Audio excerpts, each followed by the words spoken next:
to see Inspector Lestrade at once. Your name, sir? Dr. John Watson. He's expecting you, sir. In a way, I believe he is. Well, I'll tell him you're here, sir.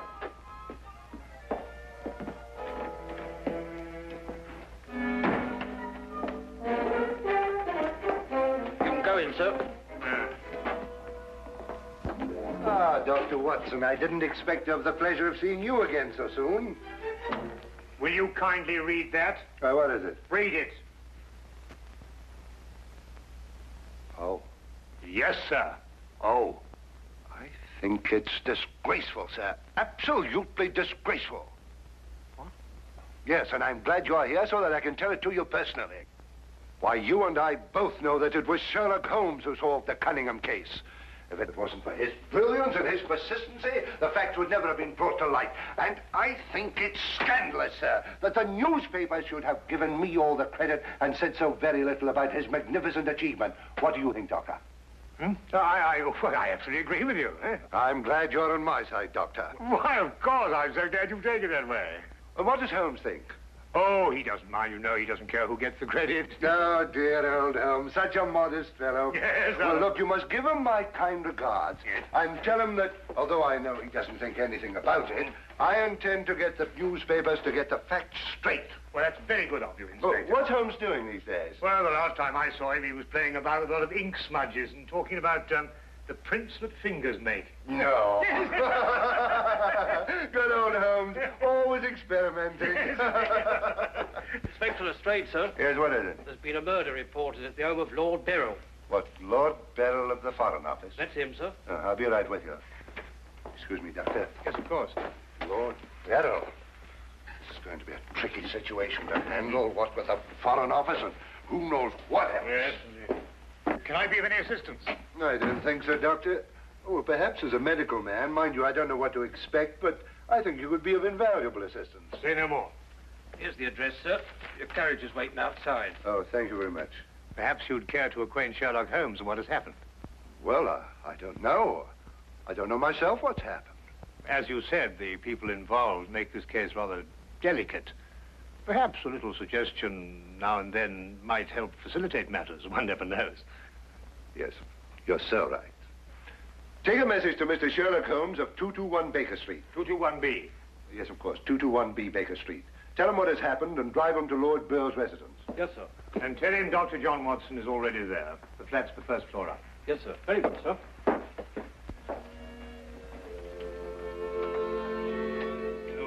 221B Baker Street.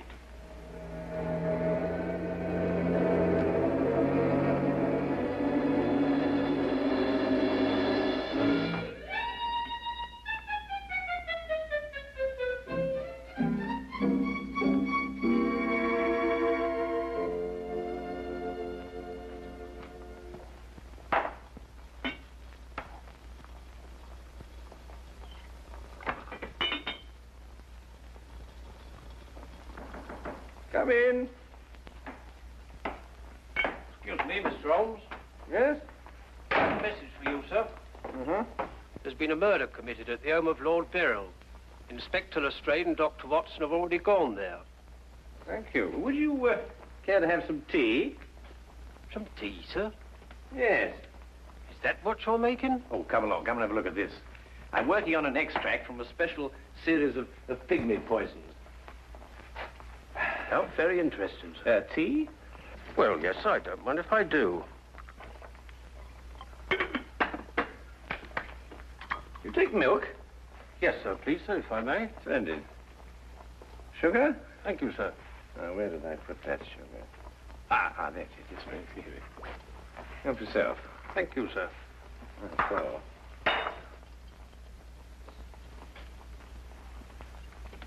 What's this you're doing here, sir? Well, I believe that certain poisons, if taken in the correct doses, can actually have beneficial rather than fatal effects. Now, that's very interesting, sir. Yes, it is, isn't it? What's all this over here, sir? Oh, that? Oh, those are some tropical leaves. They were sent to me by a friend of mine who hunts in that part of the country. The essence, you see, passes through this tube, down here and across the table, and is condensed in that retort there. And what's that stuff in the bottom there? That's lime. That acts as a catalytic agent to combine the essence of the leaves with a dark, tar-like substance, which you can see at the bottom.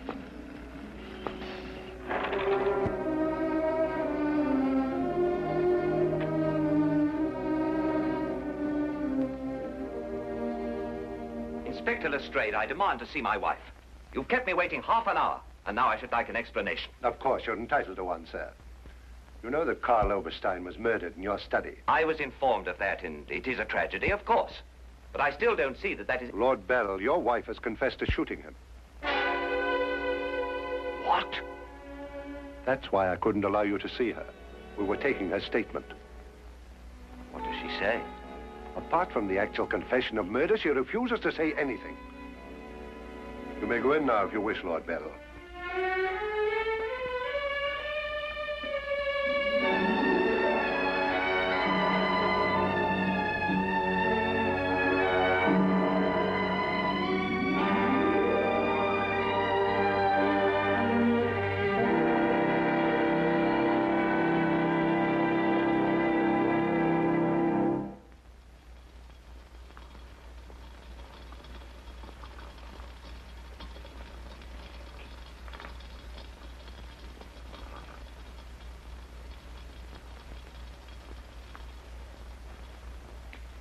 What's that you're putting in now, sir? Well, it's a form of acid dye.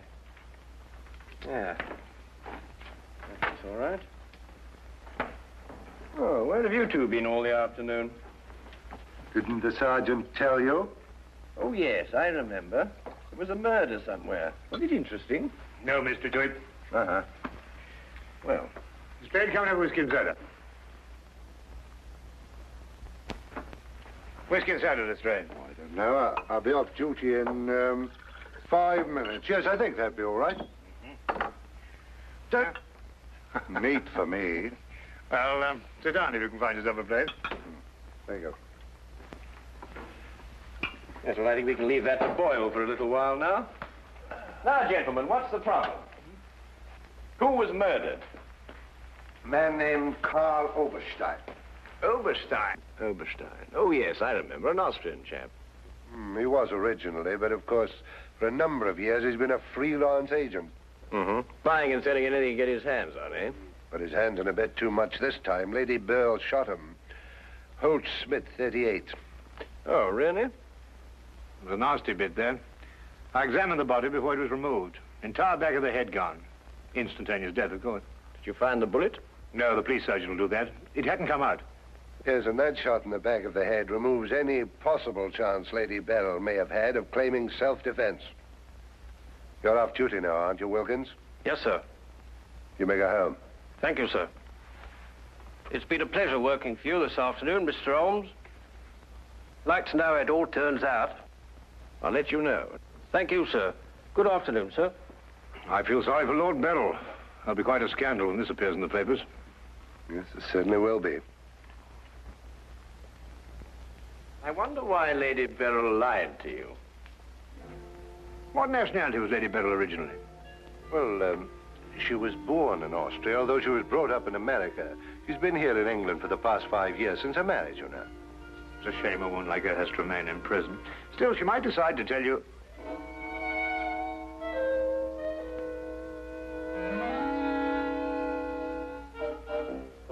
What did you say? I beg your pardon? What did you say just now? I didn't say anything. Oh, yes, you did. You said, I wonder why Lady Beryl lied to you. Oh, that? Yes, what did you mean? Nothing, except, of course, that Lady Beryl didn't shoot this chap Oberstein at all. But she confessed to it. Nonsense. She didn't shoot Oberstein because Oberstein wasn't shot. His head was bashed in with a blunt instrument. The revolver you claim was the murder weapon actually belonged to Oberstein. She found it lying by his side and pretended she'd done it in order to shield her husband. She's no more guilty than you two are. Would you hold that like a good fellow, please? Would you please repeat that? Of course, it's as plain as a... Here, would you mind holding that? Oh, well, it's not plain to me. Well, you told me that Lady Beryl confessed to shooting Oberstein. But Oberstein wasn't shot. Just because you find a man with the back of his head shattered and a gun lying by his side is no reason to assume he's been shot. Thank you. You also assumed that the bullet had lodged in Oberstein's cranium because it hadn't emerged through the front. Now, any student of elementary ballistics knows that the greatest damage to the skull is on the opposite side to which the bullet entered. The point of entry is always clean. But the gun we found was an Austrian gun, and Lady Beryl is an Austrian. Now, there's a logical bit of reasoning for you. Would you mind holding that, please? Lady Beryl saw Oberstein lying there and jumped to the same conclusion we did. Well, Lady Beryl's innocent. Then somebody else is guilty. Brilliant! We've got to get back to the premises and re-examine them for clues. You come with us, Holmes. This nonsense can wait. Nonsense? Nonsense. Nonsense? Did you say nonsense? I'll have you know, Inspector Lestrade, that if the law enforcement agencies of this country were a little, an infinitesimal amount more advanced than ancient Neolithic man, I would not have to be doing the basic research work that will in time benefit police bureaus throughout the earth. You may have a point, Mr. Holmes. A point? The only point is human, of which there is a paucity in the halls of our defense republic. So do you really think so? I certainly do think that. I'll tell you a few other things, Inspector.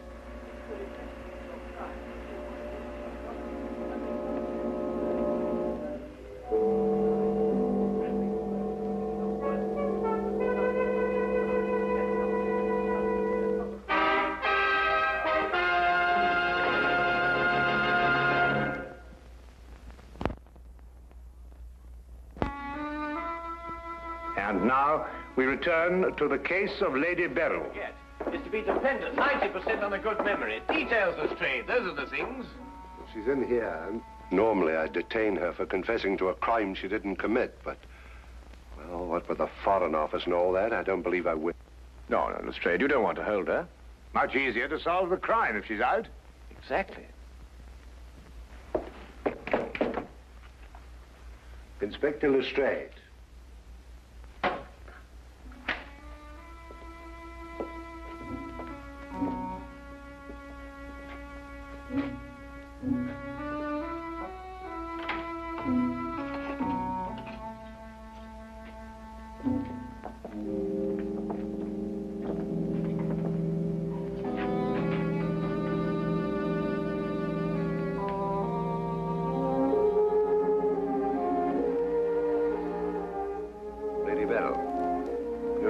We're releasing you. So I understand. Do you know why? No. We've been able to prove that you didn't commit this murder you confessed to. I see. We would, however, like an explanation as to why you confessed to this crime.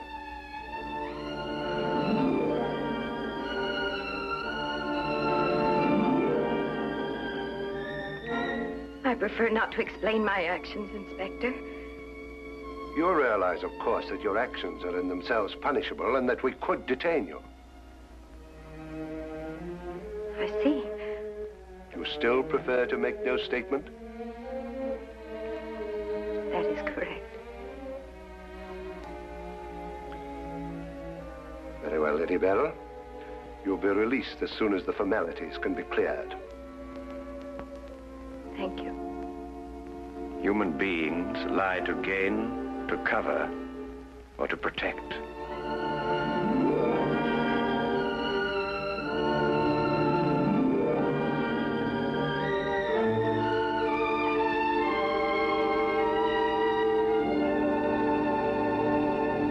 I don't know how to thank you, Mr. Holmes. Please consider me forever in your debt. Not at all. You're in the Foreign Office, aren't you, Lord Beryl? I am. Had you ever met Herr Oberstein before? I had. Exactly when? Last week. For the first time? And the last time. I see. I believe it was his habit to offer large sums of money to men in key positions for the information they may have had in their possession. I believe that was his habit, Mr. Holmes. Thank you. Oh, Lord Beryl, while your wife is on her way here, I wonder if I might look at the premises of the crime. Well, of course, of course. It happened in the study. With your permission. My house is yours, sir. Thank you.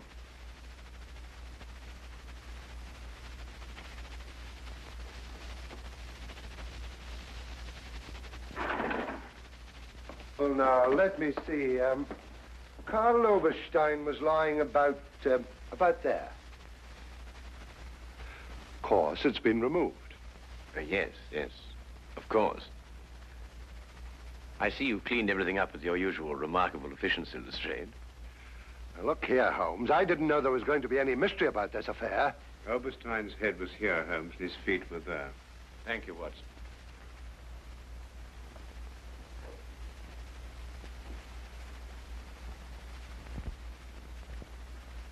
Where was the gun lying? To the left of the body. Nearer the head or the feet? Nearer the head. Was Oberstein face up or down? Face up. I had to turn him over to examine him. Has there been any effort made to gain forceful entry into the house? No, none was reported. What? Lord Beryl, do you use glasses when you read? Yes, I do. These? Are they your only pair? Yes. Who first discovered the body? I believe my secretary. Is he here? Yes. I'll call him. Thank you.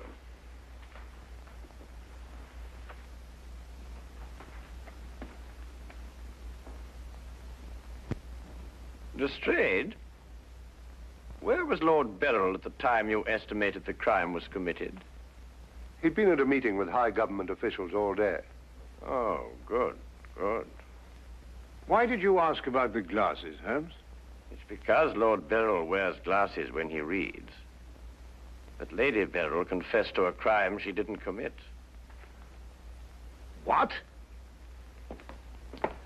This is my secretary, Mr. Ross. You've met Inspector Lestrade and Dr. Watson. This gentleman is Mr. Sherlock Holmes. How do you do? I understand it's through your efforts that Lady Beryl was returning home. Partially through my efforts. I wonder if I could impose upon you, Mr. Ross. Of course, sir. Would you mind taking these sheets of paper and roughly outline the position in which you discovered the body? Outline it in scraps of paper. If you would be so kind. Why, of course. What's the purpose of that? How many men have you on the premises, Lestrade? 2 outside. Why? Good, good. I wonder if you'd mind taking them into the garden behind this window and making a thorough search of the premises for a radius of 30 feet. Looking for what? Anything that doesn't belong in a garden. Are you serious, Holmes? Completely.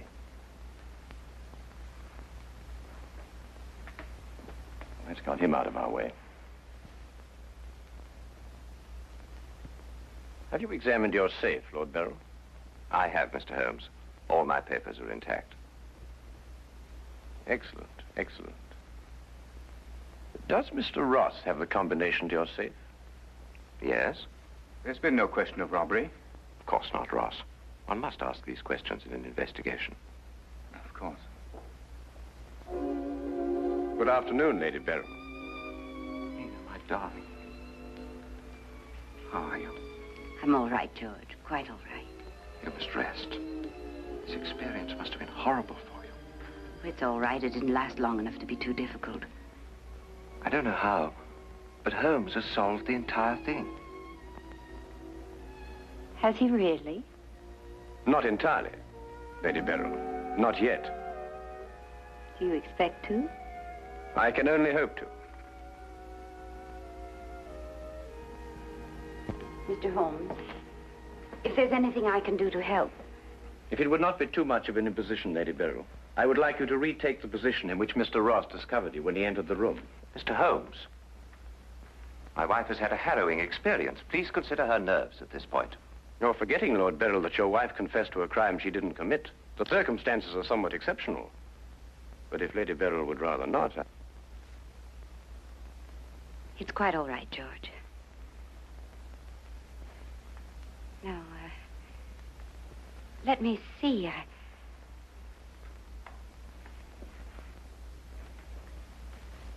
I was standing here. Exactly there? I believe so. Mr. Ross, are you quite certain that that is the position in which Lady Beryl was standing?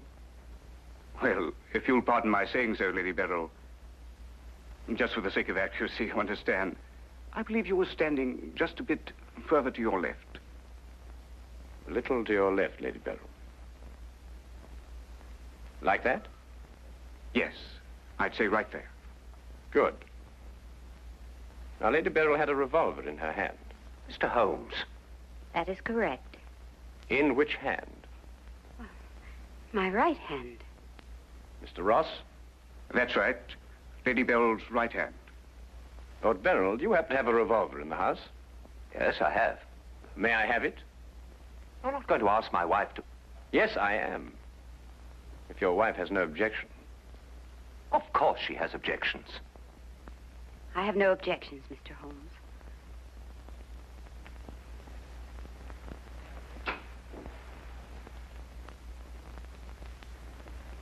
Ah, excellent. A .38 caliber. Do you notice, Watson, that it's patterned very closely after the Schmidt-Holtz, the revolver in question? Lady Beryl, is that the way you held it? I believe so. Mr. Ross? Yes, it was like that. Mr. Ross, I'd like you to think very hard. A great deal depends on what you're going to say now. As far as you can remember, that was the position of Herr Oberstein's body? Yes. And where in relation to Herr Oberstein's body and Lady Beryl were the broken eyeglasses? Over there. There? Yes.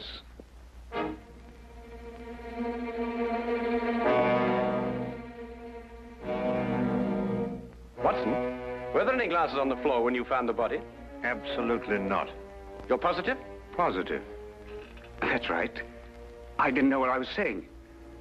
There were no glasses on the floor at all. There weren't any glasses on the floor when you found Lady Beryl bending over the body. But there were when you sent Herr Oberstein crashing to the ground.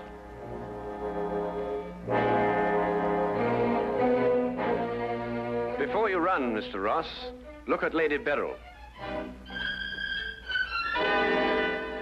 I don't understand this, Mr. Holmes. Oh, very simple, really.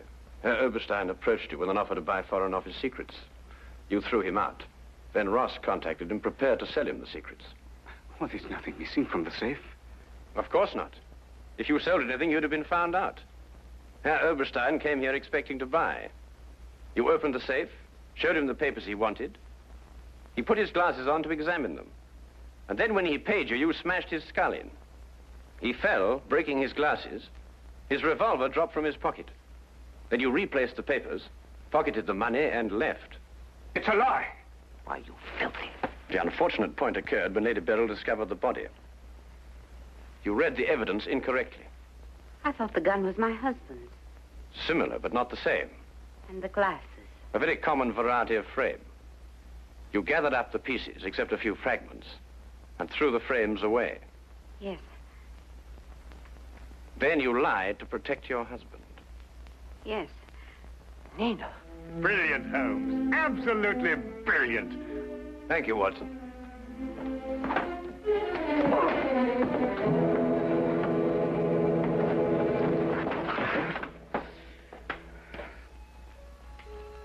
My humble and very grateful thanks, Mr. Holmes. It's been a pleasure to help so brave and noble a woman. I'm still not quite certain what's happened, but I know we shall both be forever indebted to you.